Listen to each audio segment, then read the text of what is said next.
wa likullin wa ashabi kullin wa waliyin wa waliyati min masyarikil ardi ila magharibiha antaftah lana ya Allah qulubana bi futuhil arifin wa anta nawwara qulubana bi futuhil arifin wa tulhimana ilmal laduni bi rahmatika ya arhamar rahimin walhamdulillahi rabbil alamin.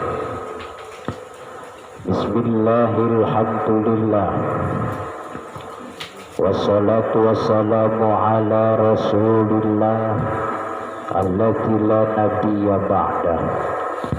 Allahumma shalli wa sallim wa barik ala sayyidina wa habibina wa syafi'ina wa maulana Muhammadin al-fatih lima ughliqa wal khatim lima sabaqa nasirul haqqi bil haqqi wal hadi ila siratikal mustaqim wa ala alihi wa ashabihi haqqa qadri wa miqdaril aliyyil azim amma ba'du. Faqad qala Allah ta'ala fil Qur'anil Karim wa huwa asdaqul qailin. A'udzu billahi minasy syaithanir rajim. Bismillahirrahmanirrahim. Inna a'tainakal kautsar fasholli li rabbika wanhar inna syani'aka huwal abtar. Al-ayah wa qala nabiyuna Muhammadun sallallahu alaihi wasallam man kana lahu sa'atun falam yudhi fala yaqrabanna musallana wa qala aidan man kharaja min baitihi ila syira'il udhiyati kana lahu bi kulli khutwatin asharu hasanatin wa maha anhu asyru sayyiatin wa rufi'a lahu asyru darajatin. Al hadis au kama qala nabiyuna Muhammadun sallallahu alaihi wasallam ayyi qara'il hadisah. Hadratul masyayikh wal asatidhil mu'azzam hadratul kiram wa muhtaramin para asatid, para pimpinan majelis taklim, para remaja masjid dan musola, aktivis masjid dan musola, akhos yang sama kita muliakan, hadratul masyayikh Ustaz Muhammad Rahimin mata'anallah bituli hayati syarifah,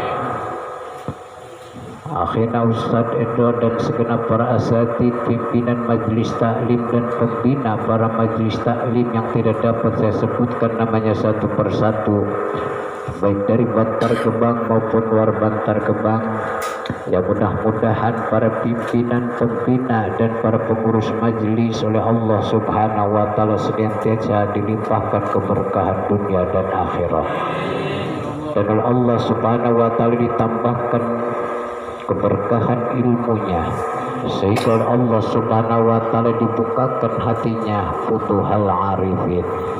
Allah berikan kejembaran rahmaniyahnya, Allah berikan kejembaran daripada keluasan rahmaniyah Allah subhanahu wa ta'ala, sehingga Allah berikan pemahaman sebagaimana pemahaman ulama'ur rasikhin. Dan mudah-mudahan para jamaah sekalian yang duduk pada malam yang sangat mulia, Allah berikan ilmu yang bermanfaat di dunia wal akhirah. Para jemaah yang dirahmati Allah subhanahu wa ta'ala, atas izin Allah subhanahu wa ta'ala kita diperkumpulkan kembali dalam rangka menunaikan kewajiban dari Allah, yakni thalabul ilmi. Dan ini pun daripada salah satu mukjizat Nabi besar Muhammad sallallahu alaihi wasallam dan syafaat Nabi Muhammad sallallahu alaihi wasallam, di mana kita didudukkan di tempat-tempat yang baik, didudukkan kita di tempat yang penuh rahmat Allah dan maghfirah Allah. Itu adalah salah satu kita mendapatkan daripada limpahan syafaat baginda Nabi besar Muhammad sallallahu alaihi wasallam. dan merupakan hadirin sekalian duduknya kita di malam yang sangat mulia ini mengosongkan gelas kita untuk kita berharap pada Allah dengan berkah daripada wasilah roti yang telah dibacakan dan maulid yang telah kita senandungkan dengan penuh mengagungkan baginda Rasul sallallahu alaihi wasallam. Semoga limpahan karomah dari para wali hadirin sekalian selalu tertuang kepada kita, sehingga kita hadirin sekalian dimasukkan kepada golongan orang-orang yang mencintai ulama dan dimasukkan kepada golongan orang-orang yang mencintai wali dan para nabi Muhammad, para nabi hadirin sekalian, khususnya Nabi Muhammad sallallahu alaihi wasallam. Syukur alhamdulillah para jamaah yang dirahmati Allah subhanahu wa ta'ala. Di kemis yang terdahulu kita membacakan dan kita sama-sama hadirin sekalian bertabaruk daripada surah Al-Kautsar, di mana surah Al-Kautsar itu merupakan surah yang paling terpendek di dalam Al-Quran. Al-Quran 30 juz, 114 surah, 6666 ayat. Itu ternyata hadirin sekalian dari Al-Quran yang 30 juz, 114 surah, Al-Kautsar lah surah yang paling pendek. Namun walaupun Al-Kautsar ini surah yang paling pendek dalam Al-Quran, ternyata di dalam Al-Kautsar, ternyata dalam isi Al-Kautsar, ternyata dalam tafsiran Al-Kautsar begitu mendalam hadirin sekalian. Ternyata Allah turunkan surah Al-Kautsar ini adalah untuk dijadikan sebagai wajah muqabilah, wajah muqabalah, atau yang disebut dengan perbandingan, atau satu wajah perbandingan. Perbandingan dengan apa? Dengan ciri-ciri orang munafik yang dibuat dalam surah sebelumnya, di mana Allah subhanahu wa ta'ala hadirin sekalian, Allah memberikan sifat orang munafik ini ada 4 ciri. Jadi kalau Anda pengen tahu ciri orang munafik, satu caranya. Ada 4 ciri untuk mengetahui orang munafik dan caranya hanya satu. Bagaimana caranya yang satu dan cirinya yang 4 untuk mengetahui bahwa tanda-tanda orang munafik yang dibuat oleh Allah dalam Quran, dalam surah sebelum Al-Kautsar, dan Al-Kautsar yang menjadi hadirin sekalian sebagai wajah perbandingan dari ciri-ciri orang munafik. Jadi menafikan dari orang munafik atau keluar dari ciri orang munafik ini, maka hadirin sekalian refleksikanlah daripada isi Al-Kautsar dalam diri kita. Kalau Allah di surah sebelum Al-Kautsar hadirin sekalian memberikan 4 tanda daripada ciri orang munafik, di mana yang pertama adalah al-bukhlu. Orang munafik ini bakhil, orang munafik ini kikir, orang munafik ini pelit. Jadi kalau orang pelit itu tanda dia terkena satu ciri sifat munafik yang disifati oleh Allah dalam surah sebelum Al-Kautsar.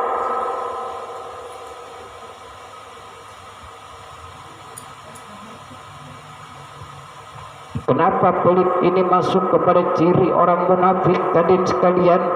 Karena Allah berfirman dalam Al-Quran, allati yad'ul yatima wa la yahuddu ala ta'amil. Surah apakah ini? Surah ayo yang sering ngaji Quran, surah apa? Yang ngejawab satu jamaahnya ada 40, yang ngejawab satu. Berarti di jawaban ditanggung oleh seseorang, berarti jawabannya hukumnya fardu kifayah. Yang ngejawab satu, yang lain gugur. Hadirin sekalian, saking rusuhnya agama Ustadz bukan, karena saking remeng-remengnya yang 39 yang tahunya hanya satu orang. Jadi surah Al-Ma'un. Jadi 4 ciri orang munafik yang dibuat dalam surah Al-Ma'un. Yang mana ciri orang munafik? Yang pertama, ia kikir, ia pelit, ia medit, ia mereket jahe, ia buntut dasiran cap kuning. Sehingga Allah dalam surah Al-Ma'un, hadirin sekalian, menetapkan tanda orang munafik ini dengan ayat allati yad'u al-yatim, adalah orang-orang yang sering menghardik orang yatim, anak yatim. Yang seharusnya yatim ini, hadirin sekalian, kita sayangi dan kita kasihani, baik secara zahir ataupun secara batin, hadirin sekalian. Tapi kalau orang sudah terkena penyakit pelit, kikir, medit, cap jahe, buntut dasiran, hadirin sekalian, jangankan ada anak yatim, hadirin sekalian, ada yang minta-minta saja ia selalu menghardik. Maka Allah gandengkan, maka Allah sandirkan, hadirin sekalian, ciri orang munafik ini pelit, sehingga ia sering menyakiti anak yatim dan dia sering menghardik anak yatim, serta ia, hadirin sekalian, sering menghardik dan menyakiti orang-orang yang diberikan kemampuan dalam ekonominya di bawah kita, atau orang-orang yang meminta-minta. Itu tanda orang munafik, singkat kata pelit. Dan kedua, Allah berikan tanda dan ciri orang munafik yang kedua adalah tandanya tarkus sholati. Orang munafik sering ninggalin sholat, orang munafik sering ibaratnya melalaikan sholat, hadirin sekalian. Jadi kalau kau pengen tahu ciri orang munafik, ini sehari semalam sholat yang diwajibkan 5 waktu ia laksanakan 1 waktu, masih munafik. Sholat sehari semalam 5 waktu, hadirin sekalian, dia masih laksanakan 4 waktu saja, lantaran subuh kebablasan mulu, gak pernah dikodok. Masih ada sifat munafik dalam diri orang tersebut. Berarti kalau orang sudah, hadirin sekalian, menunaikan hak sholat, hadirin sekalian, yang 5 waktu selama sehari semalam ini, maka kita diselamatkan dari sifat munafik. Bagaimana kalau kita masih subuhnya kebablasan, hadirin sekalian, kemudian bangun jam 7 kita kodok, hadirin sekalian, itu kita hampir mendekati kepada sifat munafik. Kalau munafik sama sekali tidak sholat, atau ia sholat, hadirin sekalian, yang seharusnya 5 waktu ia laksanakan 4 waktu, karena 1 waktu ini bertepatan dengan waktu nyenyaknya tidur subuh. Dari kodok ditinggalin, berarti masih ada sifat munafik dalam diri kita. Itu yang kedua ciri munafik, hadirin sekalian, adalah ia sering meninggalkan sholat. Jadi bukan melalaikan, meninggalkan sholat, hadirin sekalian. Kalau melalaikan sholat, jatuhnya kepada orang fasik, hadirin sekalian. Fasik ini kan selalu melakukan dosa kecil, biasain dosa kecil, dan ia kadang melakukan dosa besar. Orang yang biasain dosa kecil itu fasik.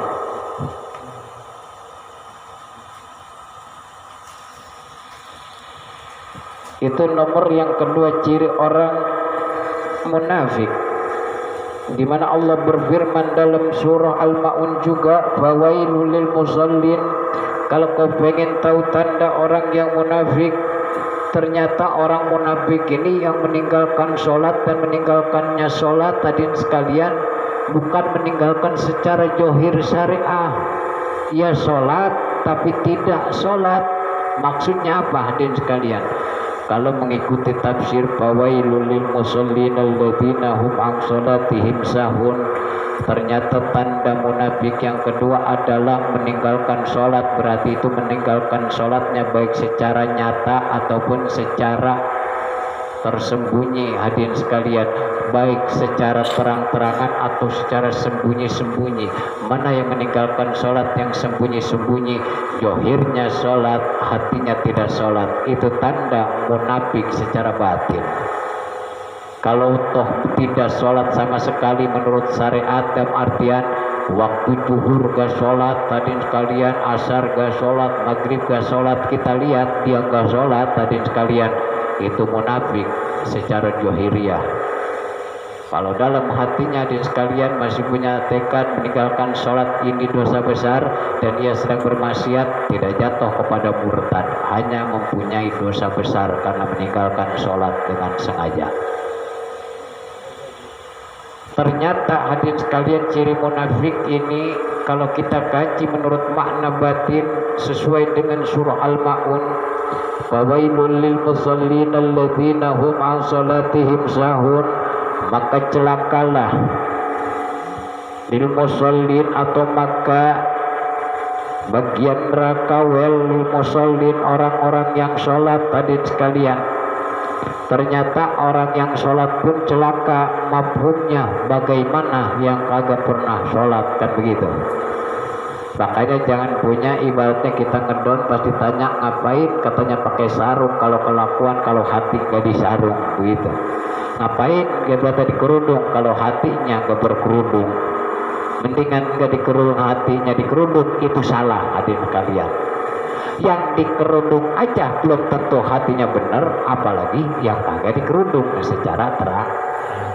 Yang nutupin aurat saja belum tentu hatinya benar, apalagi yang tidak nutupin aurat. Tuh hadirin sekalian, yang sudah terang-terangan auratnya diumbar, begitu balikinnya. Yang sholat saja belum tentu ibaratnya selamat, masih celaka hadirin sekalian. Lalu bagaimana yang tidak sholat? Hadirin sekalian, minimal sholatnya kita ikutin aturan fikihnya, syarat dan rukunnya kita jaga, kita ketahui hadirin sekalian, pembatalannya kita jauhin.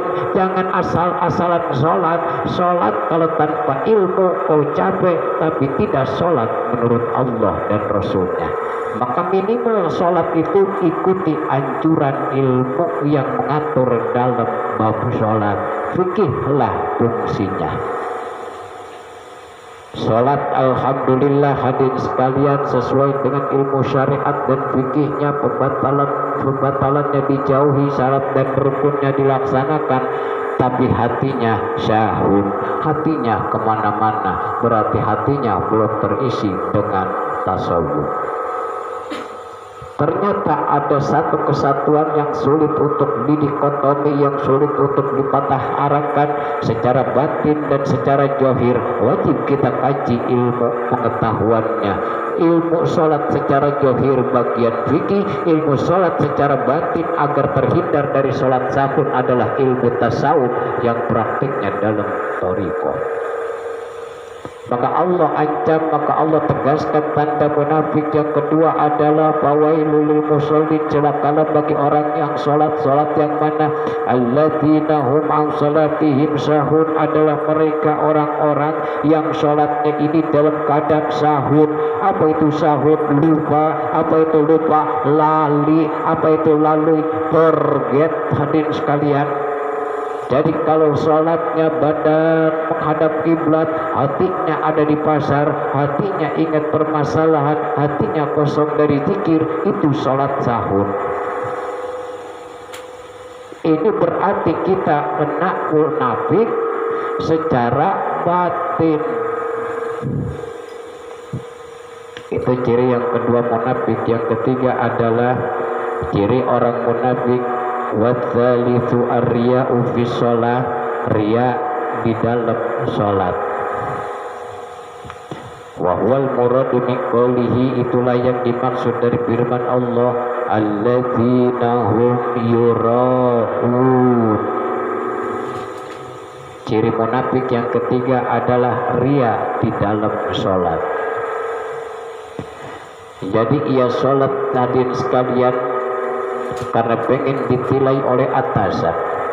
Ia sholat hadirin sekalian berjamaah karena pengen punya poin plus dari calon mertua. ia sholat tadi sekalian menunaikan sholat 5 waktu tepat pada waktunya karena pengen diambil mantu oleh sang kiai. Sholatnya ria.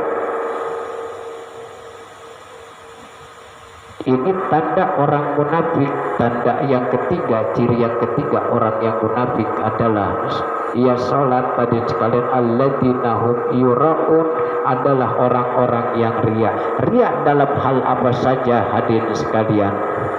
Ini kalau menurut syariat segala yang terlihat itu ria, atau kalau pengen dipandang itu ri. Sholat kita pengen dilihat khusyuk karena dalam hati. Nah, ini ada jamur di belah kanan, dipaseh-pasehin airnya. Biasanya kalau sholat di rumah sendirian, kuliah ulhu hadirin sekalian, itu pun diwasol. Giliran di masjid ada jamur di belah kanan hadirin sekalian, suruh orang tua yang anaknya kita demenin suruh jadi imam, dipaseh-pasehin. Alhamdulillahi Rabbil Alamin. Padahal kalau di rumah Alhamdulillahirrahmanirrahim maliki yaumiddin iyyaka na'budu wa iyyaka nasta'in ihdinas siratal mustaqim siratal ladzina an'amta 'alaihim ghairil maghdubi 'alaihim waladdallin. Diwasolin kalau lagi sholat sendiri. Bila berjamaah kebetulan makmumnya camer, Allahu Akbar, Allahu Akbar kabir walhamdulillahi katsira wa subhanallahi bukratan wa asila. A'udzu billahi minasyaitonir rajim. Bismillahirrahmanirrahim. Tahu ada MP3 lip sync hadirin sekalian. Pengen dipandang menjamber. Ini tanda ciri orang munafik. Atau biasanya lalai ketika tidak ada orang, tapi dalam keramaian ia tonjolkan kehusuan karena pengen dipandang oleh keramaian, ria. Tapi kalau kata Syekh Abdul Qadir Jailani Qaddasallahu sirrah, sholat sendiri pun ketika ada istri kita yang melihat itu sholat, masih sholatnya kelas ria. Berarti tinggal di dong Pak Ustadz, kalau begitu mah dosa. Sholat 5 waktu kalau masih terlihat oleh mata itu ibadah ria. Apalagi ibadah haji, ria banget. Uang ada walimatus syafarnya, betul nggak? Udah begitu ada tablik akbarnya, doain hajanin, dilihat berangkatnya, ibadah ria banget. Ternyata ibadah yang terlihat mata kalau menurut Syabul Qadir adalah ibadah ria. Ini ngaji ibadah ria, terlihat semua karena makhluk kasar bukan makhluk halus jamaahnya, betul. Tapi ngaji ini ibadah ria. Apakah ria di sini maksud kepada yang masuk konteks ciri munafik? Bukan. Ibadah ada ibadah ria. Apa? Ibadah yang terlihat. Sholat 5 waktu itu ibadah ria, terlihat oleh mata. Mana ibadah yang tidak ria? Adalah ibadah yang dimana hati kita selalu mengingatnya. Sholat kalau tanpa hati hidup, maka sholatnya sholat sahun ria.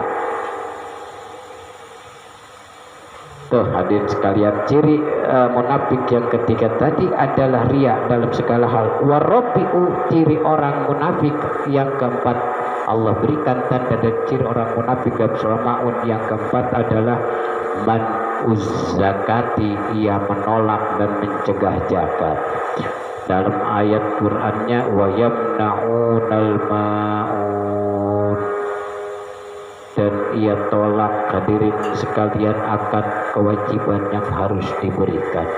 Wa yamna'un, dan orang-orang tersebut menolak al-ma'un akan kewajiban zakat. Maka ciri orang munafik yang pertama tadi hadirin sekalian, ia ini pelit, maka dibalas, maka maka Allah balas hadirin sekalian dalam ciri-ciri yang sebaliknya. Kalau kau pengen tidak masuk kepada sifat golongan orang munafik, maka ikutilah anjuran Allah dalam surah Kausar. Karena Allah turunkan surah Al-Kausar tujuannya adalah untuk alat dan surah perbandingan dari 4 sifat orang munafik dalam surah Al-Ma'un. Mana hadirin sekalian perbandingannya?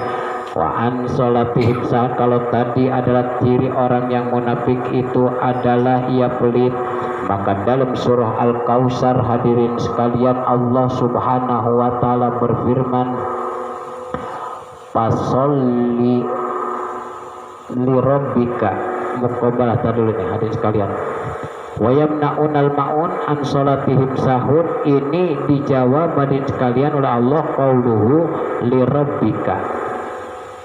Jadi ibadah kita nggak boleh ria, tapi harus karena lirabbika, karena Allah hadirin sekalian.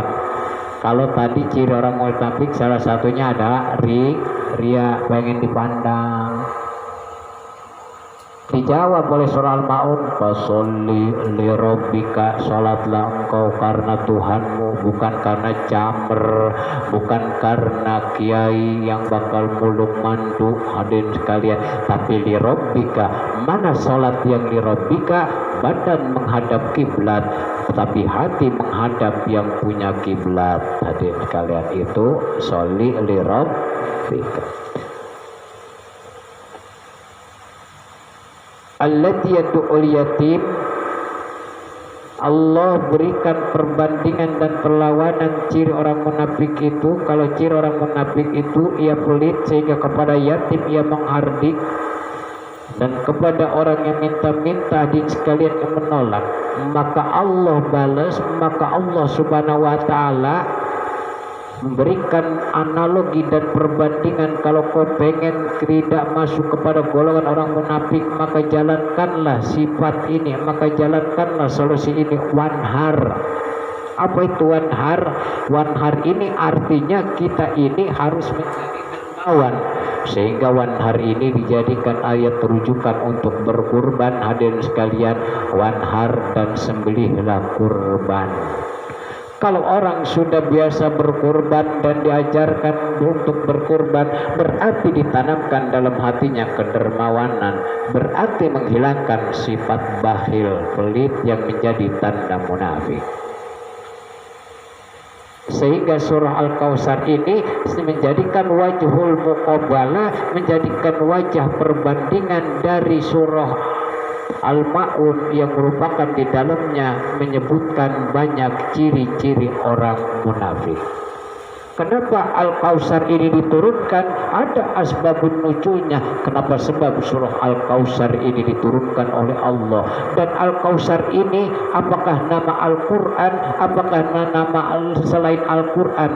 Untuk apakah Al-Kausar ini, dan nama apakah Al-Kausar ini? Sebab apakah Al-Kausar ini diturunkan? Kemis yang akan datang kita bahas.